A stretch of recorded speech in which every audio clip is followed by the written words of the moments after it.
This program is brought to you as a public service by Maui Causes. Maui Causes is a crowd-funded media production group that provides media production services to a variety of environmental and progressive causes here in Maui County. Visit us on the web at www.mauicauses.org.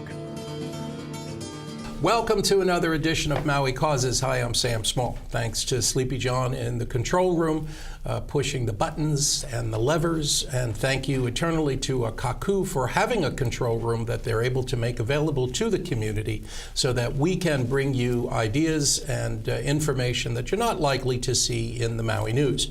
That paper is fairly well dedicated to supporting the status quo, the business structure that has been dominating this society for over 125 years. You know, folks on the mainland are just beginning to wake up to the fact that corporate control has taken over every aspect of their government. At the state level, at the federal level, corporate money is running the show. The people's interests are not being met, and nowhere is that more the case than here in Hawaii, because it's been going on for over 125 years. Folks moving into Hawaii and into Maui need to understand that if you are moving into this society, you are moving into occupied territory. The Hawaiian culture is living with post-traumatic stress and exhibiting behaviors that are consistent with that condition. And only now, I think, are beginning to understand that they do have some power and they can take that control back. We're mobilizing voters.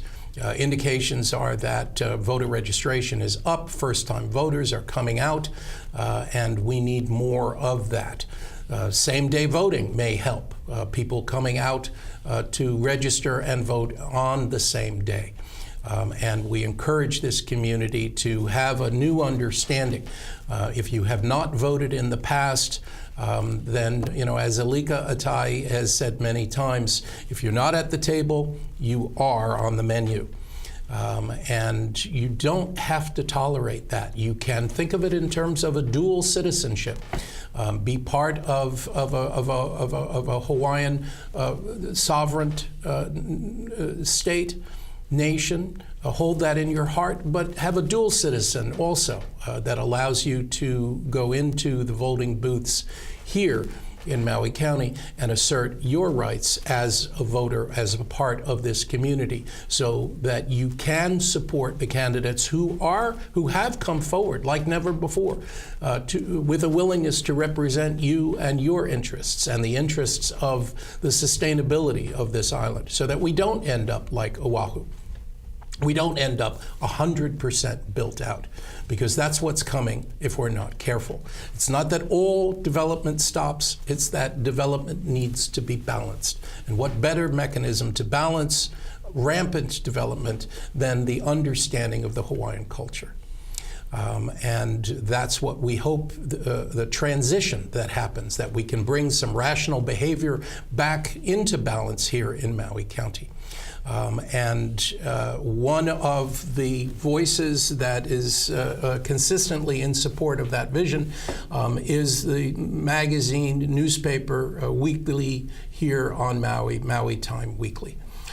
And with us in the studio today is Tommy Russo, who is the publisher of Maui Time Weekly. And Tommy, thank you very much for being here. Thanks, Sam. And thank you for the good work that you bring, a tremendous amount of information on a consistent basis into this community. You've been doing it for a long time. Thank you. What got you started with running an independent newspaper on Maui? Wow. Well, 22 years ago, I was in college. Working, friends with the rock and roll band, and noticed that there wasn't this type of paper here on Maui. Mm-hmm. So decided, I was working for a little paper in college, a weekly, and saw an opportunity to do something similar here, you know, news, sports, surf, that kind of thing. So moved back with a friend, and the two of us started the paper, and in 17 days or so, we were delivering the first paper from landing on the island, and it's been ever since. Right. And so, yeah. It's evolved into a real vital source of information, here in Maui County, because there were other independent papers, and they've all folded as time goes. There's been quite a few publications that have come and went. A few news sources, a bunch of other things, and at this point, there's really only 2 island-wide newspapers, us and the Maui News. And our Thursday weekly circulation is larger than their Sunday circulation. Is it? Yeah. So at this point, Maui Time is your largest circulated weekly newspaper in Maui County. And so because of that, once the forest burns, there's a few big trees left, and we're excited that the cell phones didn't kill us. We thought they would, and they haven't. And so we still move paper, and we have our digital offerings as well. So. And that's growing. The digital side of it is. Yeah, it's always growing. I mean, there's the challenge is the revenue there, so it's hard to exist just on the digital revenues. We wouldn't be able to support our staff with the type of money that's available on the online side. Right. So, and how do you determine your editorial policies and what to cover, and how do you make those decisions? Well, we try to tell stories that are compelling, that are that are of interest to our community. We try to hold government accountable. We try to put people, culture, the environment ahead of big business and government. That's kind of been our mantra all this time. And how's it going? Yeah, we're still here. Yeah, that's true. That's a testament in and of itself. Right, I know. I mean, just the fact that we're here is, love us or hate us, we're still here. Right, and nobody has sued me for doing this show yet, so that give it some time. Yeah, right. Exactly. There's always, we're threatened with the lawsuit weekly. Are you? Have been for decades. Luckily, lawsuits are expensive to pursue. Also, so if lawsuits were cheap, I'm sure someone would have sued us, more seriously by now.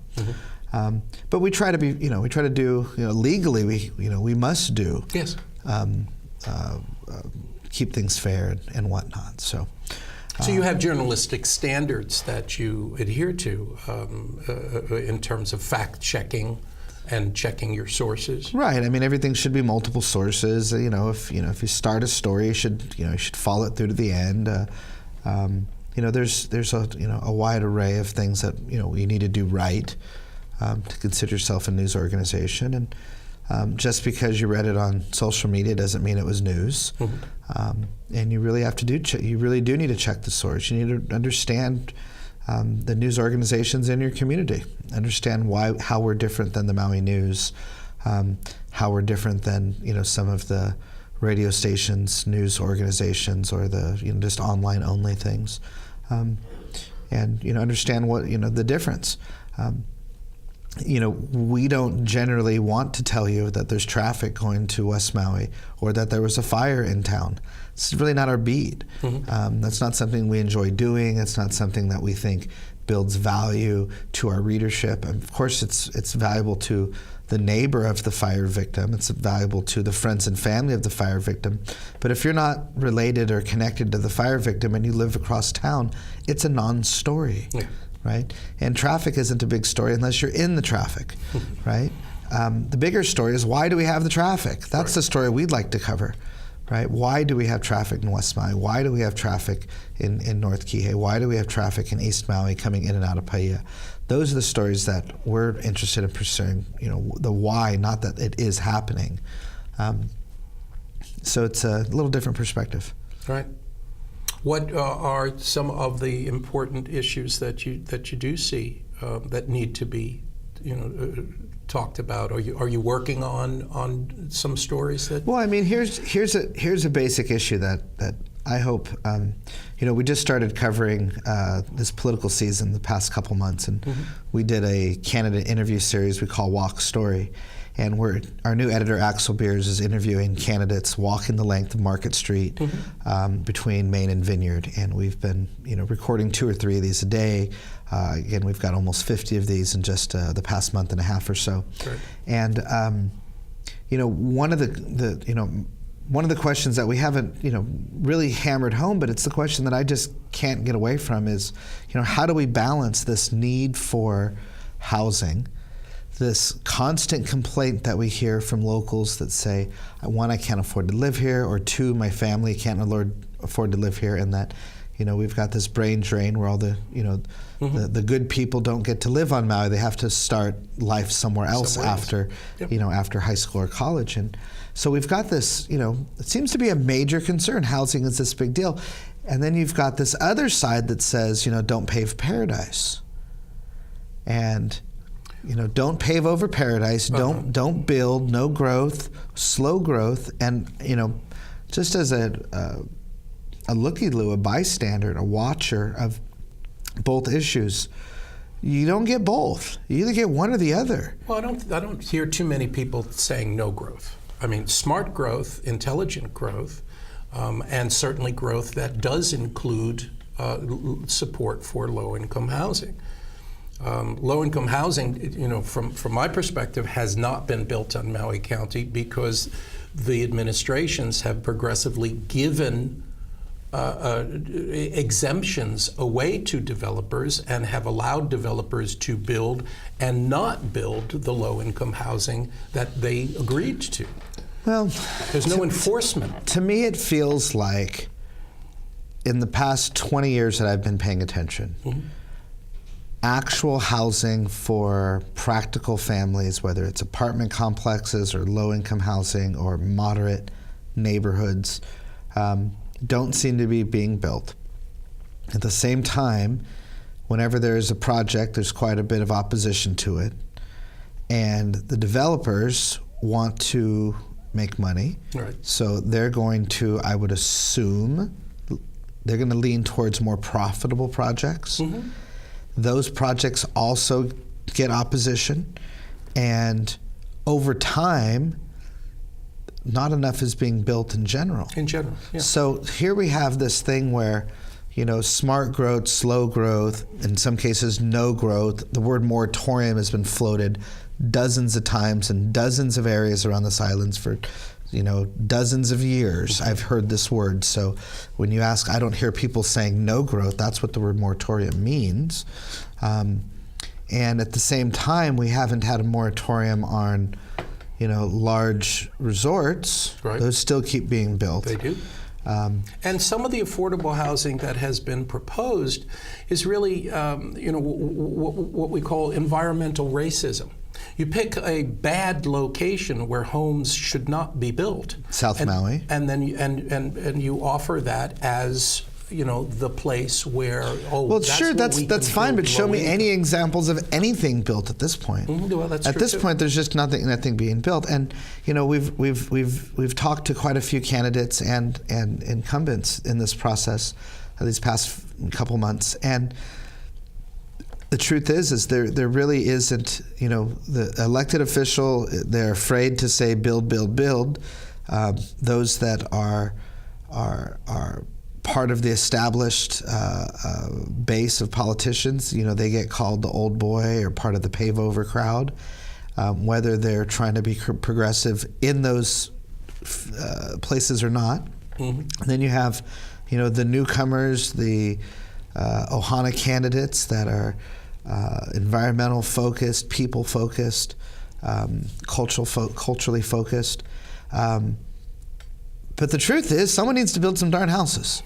Someone needs to open up some meters. Some water meters need to open up, and even things simple as Airbnb. Those are putting guest accommodations deep out into neighborhoods. So if you're going to support, transient short-term housing or rentals like Airbnb, I think those should take place in towns where things are more dense. in the existing condos that are already earmarked for visitors, and not in the ohana that's on Kokomo Road. I mean, that's not where visitors shouldn't be staying on Kokomo Road. You know, that's where, just because someone has an available ohana and can make 3 times the amount of money on Airbnb versus a short-term or a long-term rental, these things should be really looked at. And I don't think the community should be fighting. I think the community really should look at what developments and what ideas they're fighting versus what is actually being done, because lots of stuff has been built in Paia, and I haven't seen a lot of people complain about what's being built in Paia, but at the same time, you've got all this Airbnb that's out there, and it's driving, making it so that residents can't live here, and these things have to get fixed. And here's a year that we can do it. We've got all these politicians that they're all saying the right stuff, but at the end of the day, those that have been at it for a while have had time to fix the problem. They haven't. So maybe it's time for the newcomers to see what they can do. Right. Because there's a lot of incumbents that have been there that haven't fixed the problem. And some of them want to come back. I mean, they're recycling old council members and trying to bring them back.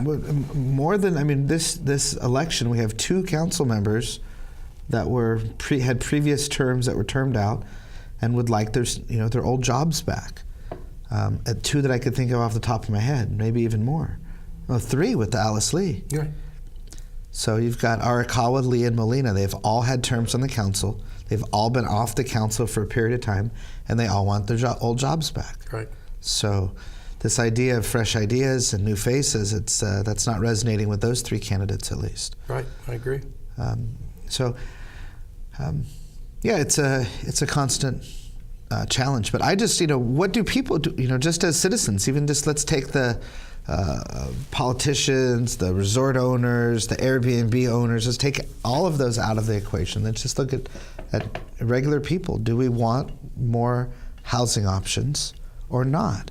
More housing options mean more visitors as a percentage, more visitors further out where they haven't traditionally been. And that means, we open up more water meters, we open up more housing that puts more stress on the roads, puts more cars on the road, puts more cars in the bottlenecks on the road. We know that the bottlenecks are not getting fixed. We know that schools aren't being built at a speed to keep up with the population.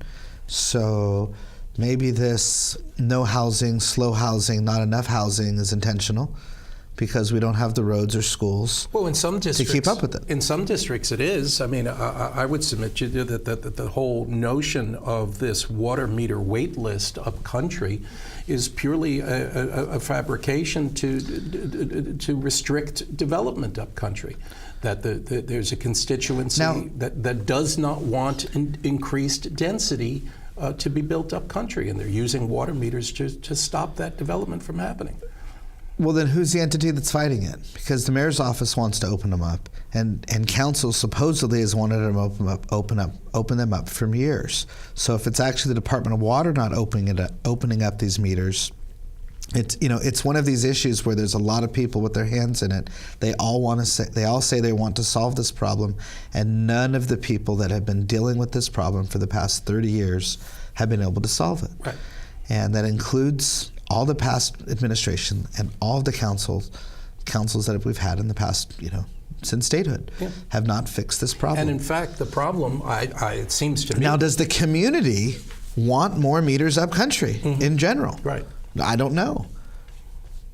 Certainly, I mean, there are people on the wait list. I think I think all the people on the wait list want their meter, and I think all the landowners that have an ability to increase the value of their property because they could subdivide or add another meter to their, the way they do the family thing, and the way they can subdivide under the family, but it's not really the subdivide thing. Family subdivisions, yeah. Right. So I mean, if it's keeping local families on island, then I think we're all supportive of that. If it's keeping local families on island until they can make enough money on Airbnb where they can buy their own single-family home on their own plot of land, then I'm not sure if we're as supportive of that. Right. So it's nuanced. The truth is we need to be able to put, from Maui Times' perspective, I need to be able to put a journalist or 2 on just that issue of housing and not let up on that issue and write 200 articles in the next year and a half on just housing and understand the issue better. Because right now we're making a lot of assumptions, a lot of we're basing ideas without all of the facts. Right. At this point, we have a general idea that tourism and visitor usage is up out in the country areas.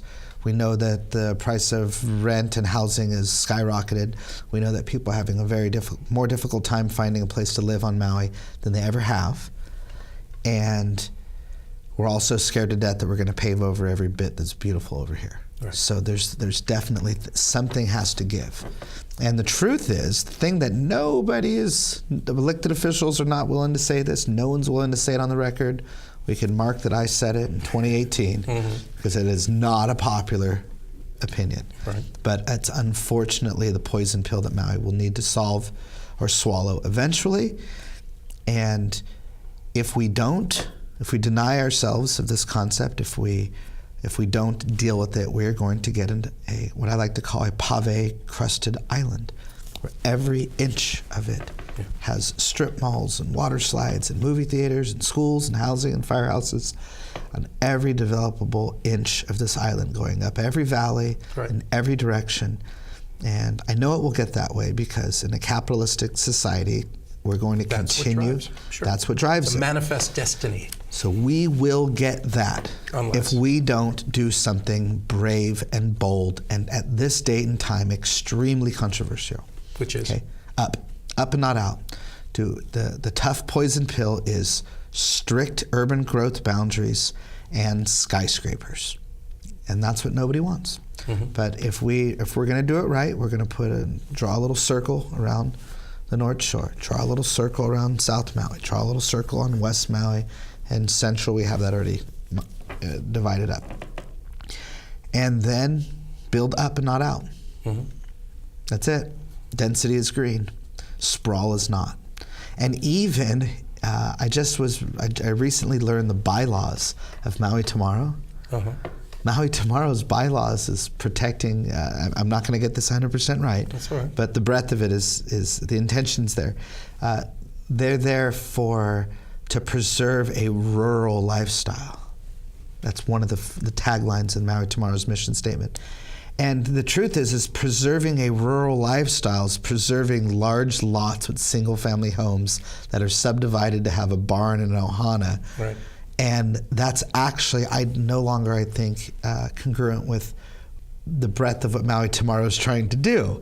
And using this organization as a moral compass when it comes to development and growth, their own mission statement is envisioning a time and place that is no longer applicable. Doesn't exist. What we really need to be pushing for is keeping open space open, and where we've designated to develop to make that dense and green.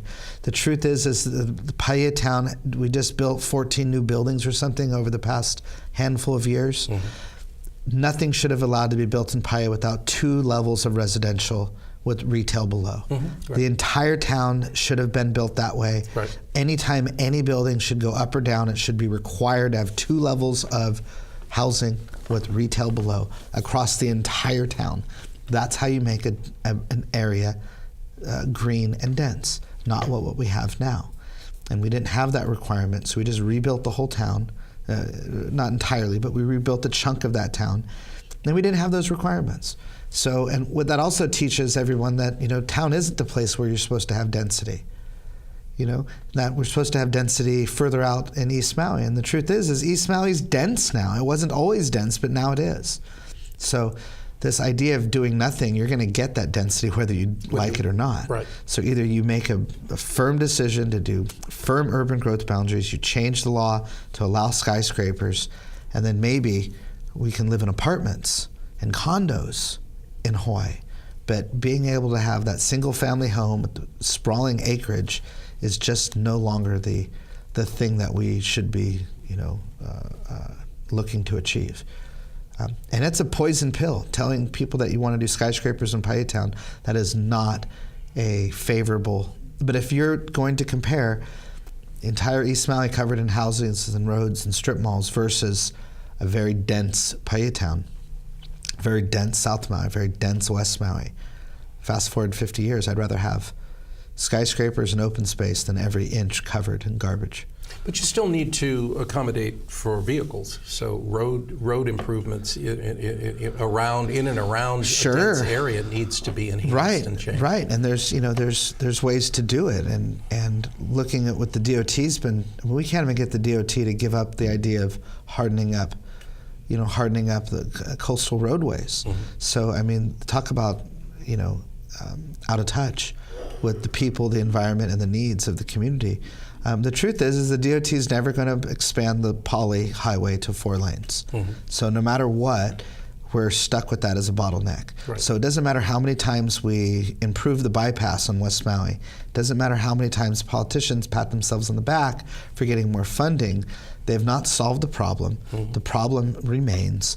If anything, they bought themselves 6 months to 3 years on the problem, which is ridiculous to spend tens of millions of dollars to buy yourself that short period of time. The bypass has done nothing. It's helped a little bit and created additional problems, and it doesn't solve anything until you actually address the poly. Right now, we're trying to do a bypass for Paia Town, and it's not going well. And we're not really even that close. Even though there's the need and the state's on board and the county's on board, it's going to be, it's going to be a long, long time before anybody. I mean, the West Maui bypass, that was, 30 plus years in the making. They eminent domained half a dozen houses 40 years ago or something like that. And those houses sat empty for decades while they were eminent domained, and the road was to go through that area. So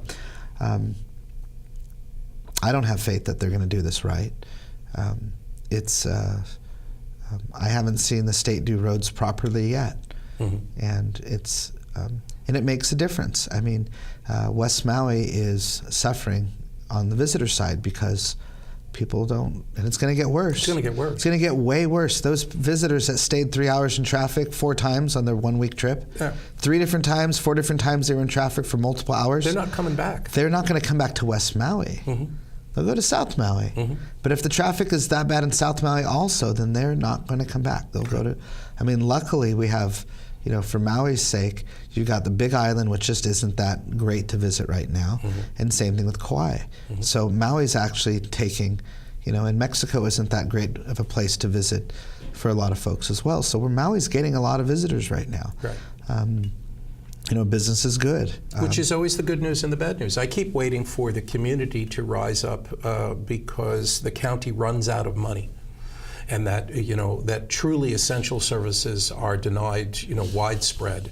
But what I've realized this last budget session, there's plenty of money. Oh, there's a lot of money. There's plenty of money here, and that's why nothing changes. There's money for tens of millions of dollars worth of BS. Yeah. There's that much money. Right. It gets drained away in all kinds of creative ways.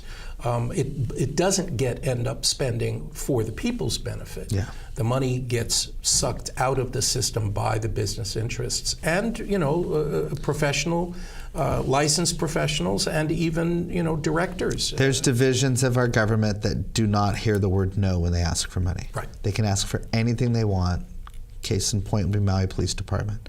Anything they want, they get. You want a robot that shoots people? Sure. Robot that can shoot people, it's yours. Right. Whatever they want. So, a $250,000, military vehicle, sure, it's yours. So there's plenty of waste that's taking place.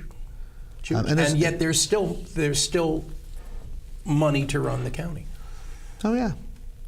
Go figure. Yeah. There's more to our show in just a moment. This program is brought to you as a public service by Maui Causes. Maui Causes is a crowd-funded media production group that provides media production services to a variety of environmental and progressive causes here in Maui County. Visit us on the web at www.mauicauses.org. So this election, is a balancing act. I see, this is an issues-oriented show. That's why we do an hour, is to be able to get into some of these issues. You've done 5 or 6 minute videos with a lot of the different candidates. So you get into some issues, but it's more just a short opportunity for people to get a sense of who that person is. Yeah, I think they average about 6.5, 7 minutes. Some of them went up into the 9-minute range, depending how fast we walk, actually. But most of the interview is, tell us about yourself. Why are you running for this office? Right. What are your ties to Hawaii, kind of a thing. Right. And then towards the end, we get more issue-based. But, the candidate can, talk about themselves as long as they want. So they don't necessarily have to get to the issues. And then, if they're already been elected, then they've been at this for a while, and they know that they can answer, whatever question they feel like answering. So we've had, some of the more seasoned politicians, they've answered what they felt like answering, whether you asked the question or not, or they took longer on a question, or at the end of the interview we didn't feel like we got a chance to know who they were, and that actually makes a difference. So we really wanted to find out, who these folks are, whether we know them or not. We want to be able to, share who they are with our readership and with those that want to find our video. So it went really well. I was amazed. We had 49 candidates over maybe a 6-week period, and we're not done. We're still, we had a cancellation tomorrow morning already. So for the most part, when we sent out our messages, we had, 36 candidates confirm in the first 24 hours. So the 72 hours later, I sent a follow-up to the rest of the candidates saying, hey, look, we're booking up. We already had 36 candidates take us up on this. Right. You need to get your place now. Right. And so, we signed up 50 people pretty quick. Right. And because we're moving, because there's movement in this video, there's something more compelling about having an interview that takes place not at a desk or a table in a studio, but with all of the hustle and bustle that happens on the street. We've had candidates, we've had hecklers. We've had people yelling out other candidates' names during the interviews. We've had cement trucks and Harley Davidsons, and Hawaii Telecom was kind enough to turn off their, very loud bucket crane to work on a pole as we went. And it's nice that they noticed that and turned that down. But we've got roosters, we've got rain, we've got whatever happens. There's homeless. There for a couple minutes. There's homeless on the street. There's hecklers. Are issues important, to the public, and in terms of the election? Gosh, I would really hope that they are, but I think that the problem is that there's so little engagement with the general population, the general public on these issues, that a good number of voters don't realize that the primary brings council and mayor's race down to 2. They just don't generally know that. Okay. Somebody, we put endorsements on the cover, and somebody comments on this. Well, what about this other candidate? Well, if you look at these candidates on the cover, these are all for the council race. This is for the mayor's race. So this is very specific Maui County election. The election that you're talking about is a state race. Right. And that doesn't group well with this race. Right. And yes, that candidate's still important. We like whatever candidate you're talking about, and we actually endorse that candidate elsewhere in the endorsement edition. Right. They're just not on the cover. Right. Right. Well, and so, this is we're dealing with the primary election, so it's a different sort. If the important races are the ones where there's more than 2 candidates. Correct. As you said, if there are more than 2, this primary will filter it down to 2. For example, and on the state race, just to divert for a second, it's all about the Democratic primary. So really, whoever wins the Democratic primary on these state races will, by default, win in November, because there's just not enough Republicans registered to vote Republican at that. Oh, actually, no. On the general, anyone can vote for the Republican. Right. But nobody does. But nobody does. Right. Well, I mean, we had a Lingle get in the governor's office, Right. In the past 15 years or so, however long ago that was. Right. So She ran as a Republican. Yep, and she won as a Republican. Right. So That was a rarity. We have, I'm getting, from friends and those that are close to us, I'm getting heckled that we endorsed the Republican gubernatorial candidate, that we even dealt with the Republican gubernatorial race. That you even paid attention. That we even paid any attention to it. And as a primary. As a primary. And actually there was a primary, and there is a primary, and it's between John Carroll and Andrea Tupola. Mm-hmm. And Tupola has, Big Red behind her. Mm-hmm. She has the national, machine. She's got the machine behind her. So you'll see, and we met with her and we talked to her, and without getting too deep into the issues, we generally liked her. Mm-hmm. We imagined that if we actually went to the issues, we would, the wheels would fall off pretty quickly. Right.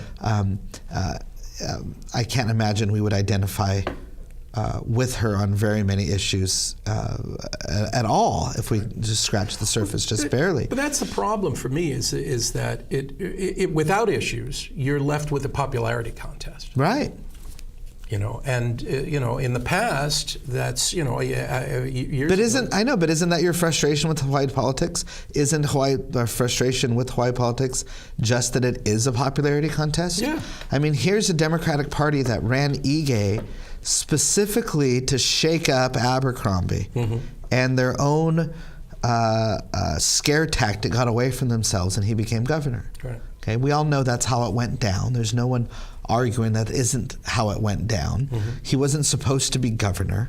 Okay, it was a mistake that he was even in office. Mm-hmm. Okay, and now he could be in office again. And it looks like because it's Hawaii and we don't actually hold anything against anybody, or hold anybody accountable. That as well. That. After this missile scare on his clock, it's going to, it looks like he's polling ahead of Hanabusa now. He is. And I have to give a hats off to Axel in that in our interview with Ige, at the end of the interview, Axel actually asks him, okay, one last question. Are you currently logged on to Twitter? Do you know your password? And he answered, no, I'm not logged into Twitter. My assistant is. Mm-hmm. And no, I don't know my password. Still.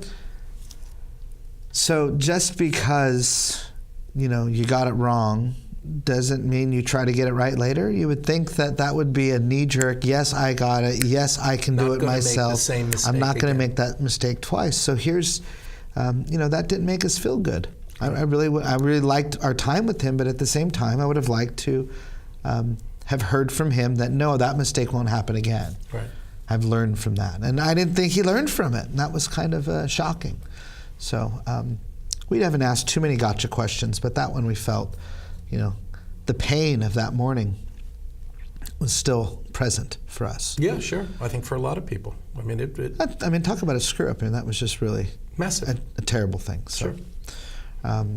And in a political system where people are held accountable, one would think that would, be meaningful, that the public would not forget that. Well, that's not what the polling is showing us now. Right. And then just this idea that, a sitting congresswoman would want to leave Congress to be a governor. You've got a termed out mayor going to the council seat, and we wonder, business as usual when we're recycling candidates like this, which is why there's a strong support for, to Huli to flip these offices and right. to get new voices, new blood, that kind of stuff. And that's what your endorsements reflect that.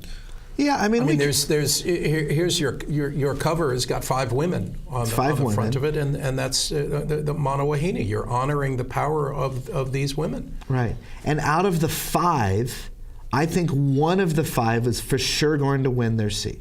Mm-hmm. Okay. And I might not be 100% certain, but I think one of those has a really good chance. I think 2 of them don't have any chance. And I think 2 of them have a really good chance. So 2 no chance, 2 really good chance, and 1 I'm hoping is a shoo-in of the 5. Right.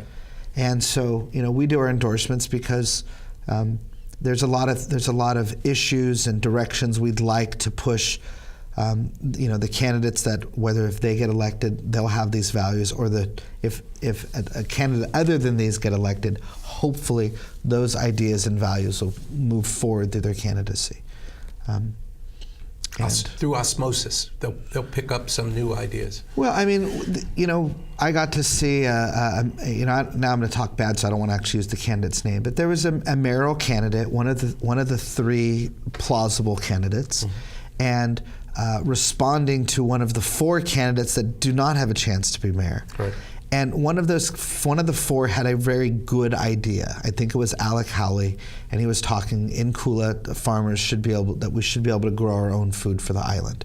And guess what? That's not a bad idea.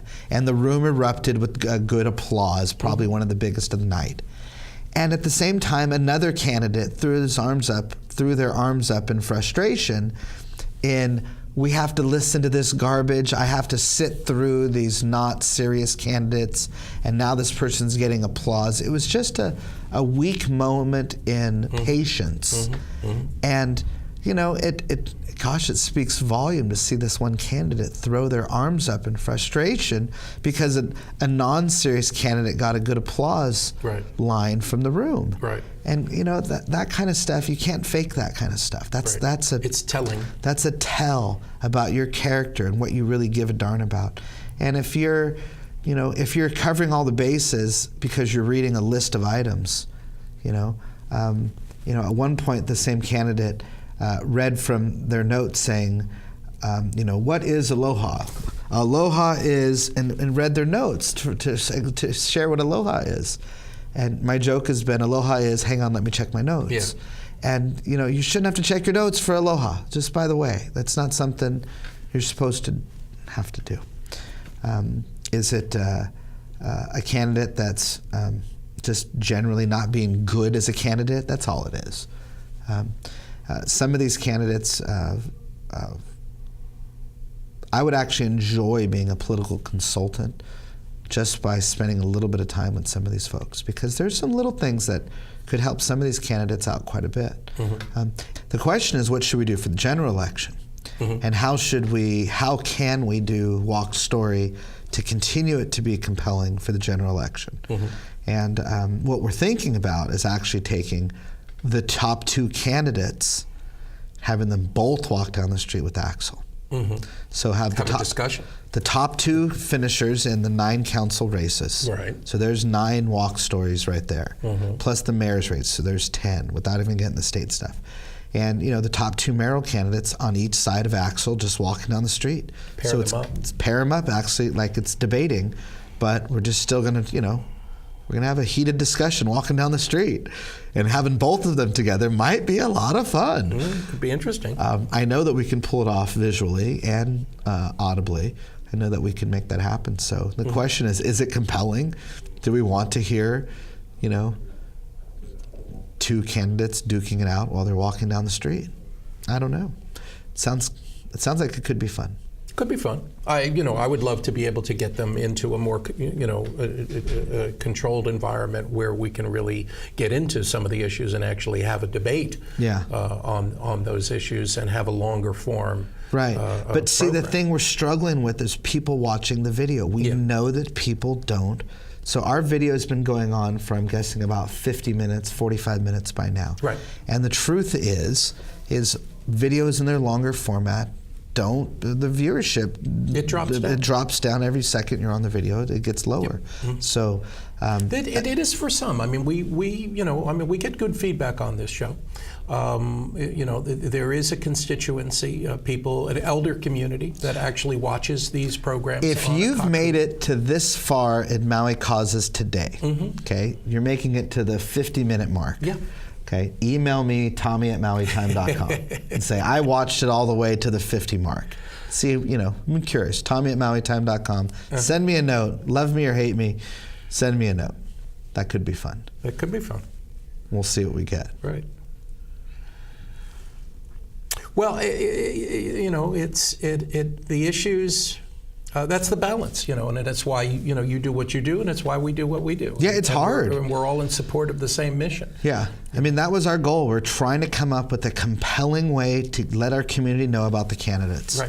and come up with something that makes us want to watch. If I want to know about a candidate, now I know that I can find a walk story video. I know that in the first couple minutes they'll at least tell me about themselves. If I'm interested in issues after that, I can stay tuned. But at least I have an idea. And they can go to MauiCauses.org, where we've got interviews with a lot of the same candidates. We haven't, not all of the candidates are willing to come on this show, right? Because we do, stick to issues, and we do probe into what's your relationship with, and why. Sure. What road are you actually going on? Yeah. So there are candidates that won't come on this show. Yeah. They're invited. Right. I'm happy to have them here. Sure. But we only had one candidate that claimed we haven't treated them fairly over the years and refused to do it. Mm-hmm. And when I went back and looked, I read 5 articles about the candidate, and I didn't think any of them were unfair. So, even the DUI articles about that candidate, I still didn't think were. I thought they were definitely open game. So I was disappointed that we have a candidate with such thin skin that would not even take the interview, when so many other candidates did. I mean, of the 49 that we've done, these are a lot of folks that we've been critical on over the years. Mm-hmm. Yeah, sure. And, and some of them, more nasty than others. There's some that we've, put on the cover in a very unfavorable light, and they still did our walk story because, you know what, they're professionals. It's what they do. Yeah. Okay, and if they get that, then, maybe there's a reason that they actually are professionals, because they can suck it up, and, time's moved on. And if you can't handle, the toughness of a Maui Time interview, then what can you handle? Right, I know. If you're not tough enough to handle a walk story, after seeing, we've done 49 of these. If you we just got the call just the other day. Well, that's the same thing. With this show, if you can't, we're not that aggressive. If you can't have a constructive and defend yourself comfortably in a setting like this, what are you going to do in a real adversarial situation where where there's millions of dollars online and you don't have the opportunity to just have a hissy fit and walk away? Yeah. Having hissy fits and walking away, is not what a elected public official is allowed to do. It's just out of bounds. Doing these endorsements, it's very difficult. There's people that I'm personally friends with that are candidates. Yep. There are candidates that I've endorsed. We've made incorrect endorsements. We've endorsed people that have lied to us. You've resented. We haven't rescinded an endorsement. Mm-hmm. And I don't think that... Regrets. Yeah, you can regret an endorsement, but I don't think we've ever actually, and I don't think we would take the endorsement away. Mm-hmm. If somebody changes, there were a couple candidates from the time that we made the endorsement and put the paper together to the time the paper actually was distributed and came out, that things had changed. And they went on record with different issues. Right, and it actually affected our opinion, but not enough to change the endorsement. Right. So... it's a fluid thing, and that's politics. It's very difficult. Looking at it long term, politics changes people, and it's one of the reasons that I think term limits is absolutely important. Because if you're there long enough, you do get entrenched with the power elite, and you do begin to act in your elected capacity in ways that the power elite wants you to do, rather than represent. Well, I feel that as a publisher of a newspaper, that we've done certain things for so long that are not my personal integrity, but the paper's integrity is based on things that we've done in the past and who we are and what we've done. And the truth is years ago we voted against our readership and the community, telling us to endorse the bill in favor of Monsanto against our readership, and our readership hated us for that. There's still readers that hate us to this day and will never read us again based on that vote. But the truth is that we didn't like the bill because it was a bad bill, and when you bring things in as law, things need to be done properly. Sure. And the bill was wrong. Not that we didn't like the idea of holding Monsanto accountable. That wasn't the bill. The bill was what the bill was, and as it was written, we couldn't support it. Not as a journalistic organization. We couldn't take our feelings and our emotions about it and say we supported something based on that. We had to go with the legality and the written word. That's what we operate on. And did we take hits for that? Oh, yes. Do we still take hits for that? Yes. Am I probably going to take a hit for bringing it up right now? Yes. But the truth is that we're not, in the pocket of Monsanto. They have never given us the type of money that would ever allow us to, waver on who we are and what we do. We've consistently endorsed things for what we believe the right reasons, without the money, without the BS. I've consistently endorsed people that were other than my personal friends because that's what the call was for the paper at the time. It doesn't matter if I'm friends with people or not. It matters what the paper should be doing and what it should be saying based on our stances over time, over the years of being a progressive alternative news weekly in a very conservative news media market. Right. Okay, you have to remember that. And it is a very conservative very conservative news media market, which is why we appreciate things like Akaku, that's a nonprofit. That's why we appreciate things like Maui Watch, which is a nonprofit. Those things are interesting to us. We're not a nonprofit, but we've been operating as one for 21 years. Well, and the same thing with Maui Causes. I mean, there's no financial remuneration for doing this show. Right. And the same thing. I mean, you're doing your duty. I'm doing. It's a service that I do to the community. Yeah. And I pay for it in some relationships because some of the folks around don't like some of the things that we have to say. Right. It's this Akaku has been threatened multiple times over the years because several times because they support free speech. Right. So those are serious and those are real. And we appreciate. There's serious money, at play here. When Monsanto, fought the GM moratorium in 2014, they and Dow and a think tank that supports GM stuff spent over $12 million. Yeah, like market. I got like one ad out of them, and then everybody said that we're on the take. It's like I got one ad. It was $12 million. Could I got a little more? If I'm going to get the reputation of being on the take, could we have at least had a little more money out of the deal? Right. Oh. Yeah, so. But it's an indicator of how important this power structure sees these elections. There's a tremendous amount of money that's going into this community now to influence the vote. Some of it I think is being done very subtly. The $12 million that Monsanto spent in 2014, that's what they registered. That's what they told the state that they spent. How much more money went under the table? Right. In this community, how many brown bags got passed around, and how many, what kind of stuff is going on today? Because the stakes are. There were brown bags, and I didn't get any. Dang, I want some brown bags. I know.